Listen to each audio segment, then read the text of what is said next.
क्या क्या फैक्टर्स हैं हम पढ़ेंगे। पहला फैक्टर है मैंने अपने पूरे जीवन में कर्म कैसे किए।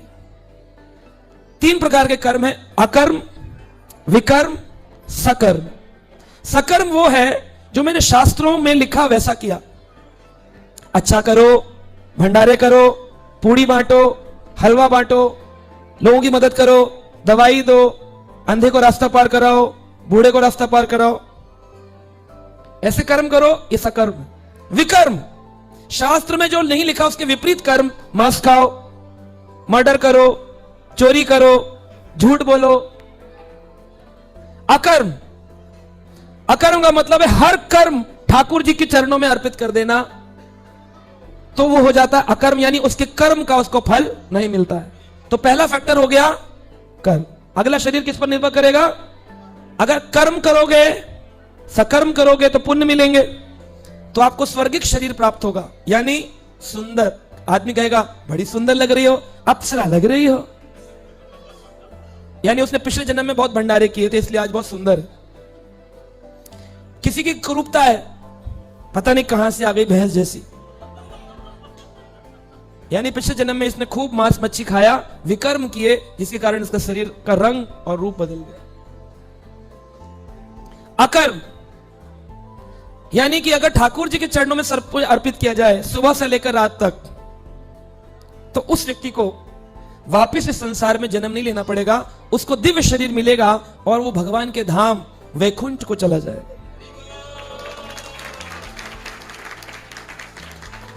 तो अगला जन्म आपको कैसा लेना है? पहला फैक्टर क्या है? कर्म। दूसरा है संग, एसोसिएशन। जैसा करोगे संग वैसा बनेगा ढंग। रंग तो हो गया प्रभु जी, जैसा करोगे कर्म वैसा बनेगा रंग। तो काला गोरा क्यों होता है? इसका उत्तर हमने दिया आपको। सुंदर बदसूरत कुरूपता क्यों होती है? तो ये पता चलता है हमको कर्मों के आधार पर। सेकंड है एसोसिएशन।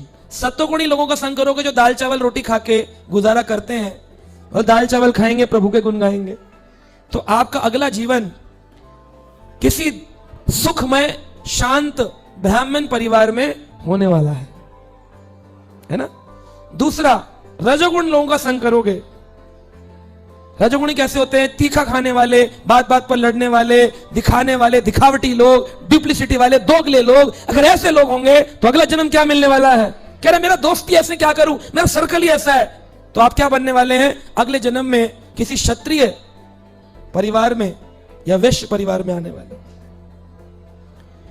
और अगर आप तमोगुणी लोगों का संग करते हैं कि धतूरा, भांग, विस्की, 1 बोतल वोडका काम मेरा रोज का,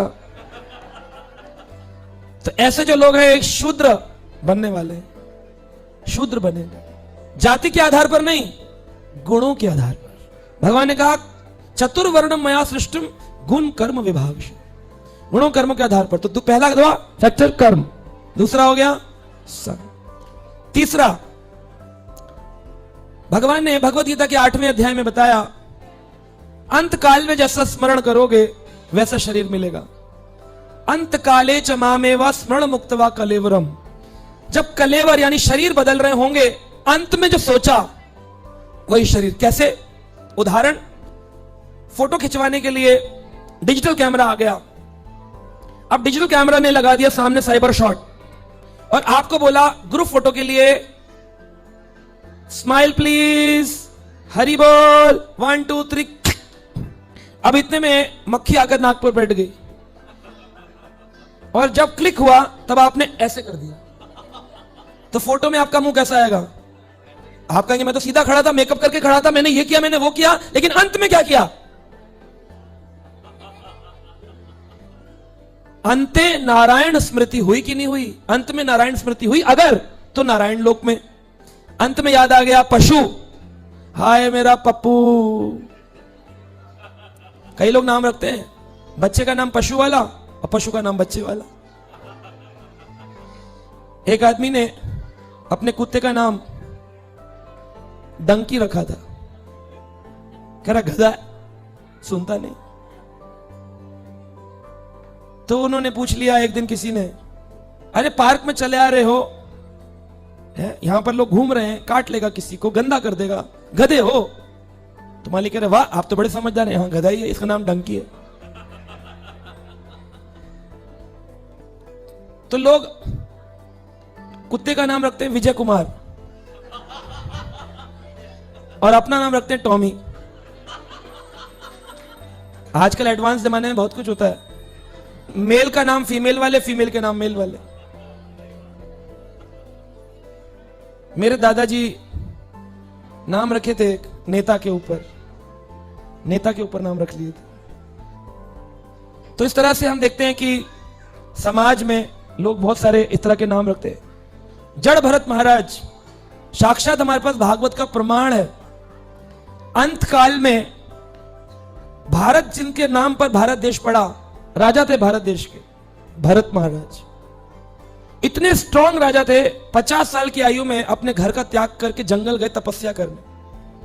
वहां एक छोटा सा हिरण, जो कि एक बहुत बड़ा शेर उसके पीछे पड़ा था खाने के लिए, और हिरण गर्भवती थी, हिरणी। उसने, शेर ने जंप लगाई, हिरणी ने भी जंप लगाई जोर से। जब जंप लगाई तो हिरणी जो थी उसकी गर्भ से छोटा सा हिरण बालक पानी में गिर गया। वो घबरा गई, उसका प्रसूति, डिलीवरी हवा में ही हो गई। अगर पूछा जाए बर्थ प्लेस, एयर, हवा में पैदा हुआ। कह रहा बड़ा हवा में रहता, कह रहा हमारा जन्म ही हवा में हुआ था। हवा में जन्म हुआ उसका, एयर में। नीचे गिरा, झरने के साथ बहता हुआ आ रहा था। भरत महाराज को दया आ गई, क्योंकि एक भक्त का गुण क्या है, नाम में रुचि, जीवे दया, वैष्णव सेवा। नाम में रुचि करो, भगवान के नाम में रुचि उत्पन्न करो, वैष्णवों की सेवा करो और जीवों पर दया करो। उन्होंने जीव पर दया करी, हिरण के बच्चे को उठा लाए, कुटिया में रख दिया। हरे कृष्ण कृष्ण कृष्ण हरे हरे, राम राम राम हरे कृष्ण कृष्ण हरे हरे राम हरे राम। अब वो जो हिरण का बच्चा था उसको लगा यही मेरा पिता है, और वो आकर कमर ऐसे से घिसे। अब इसको जब घिसेगा कोई ऐसे, तो आपको पता होगा सेंसेशन कैसी होती है। तो उसको लगा ये तो मेरा अपना है, मुझसे कुछ मांग रहा है। तो जब करते करते हाथ फेर देते थे, हरे कृष्ण कृष्ण हरे राम। धीरे धीरे हाथ फेरना इतना हो गया कि अब इसके लिए भोजन ढूंढने, खाना बनाने, उसके लिए सामान इकट्ठा करने में इतना लिप्त हो गए कि भूल ही गए कि मेरा मकसद क्या था, परिवार का त्याग क्यों किया, वन में क्यों आया। और जब अंत में उनके पैर में एक जहरीला कांटा लगा, तो वो जो हिरण का बच्चा था वो उछल उछल के चलता था। तो उसकी ड्रेसिंग करी पत्तों से, औषधियों से, वो तो बच गया। लेकिन जब इनके जहरीला कांटा लगा तो इनके प्राण निकल गए। जब निकल रहे थे तो ये सोच रहे थे, इस गहन जंगल में मैं था तो मैंने इसका ख्याल रखा, मैं नहीं रहूंगा तो इसका ख्याल कौन रखेगा। क्या सोचा, अगला जन्म क्या बना, हिरण। भागवत की प्रमाणिक कथा है, बहुत स्ट्रांग बात है। अब अंत में आप किसका स्मरण करोगे, कर पाएंगे? सारा दिन जो संसार में है वो ट्रेनिंग कहते हैं, जन्म जन्म ऋषि तप करही, अंत राम कहे आवत नहीं। बोलो राम, बोलो राम। हाँ आम। बाबा जी बोलो राम राम। हाँ बाबा जी राम राम। हाँ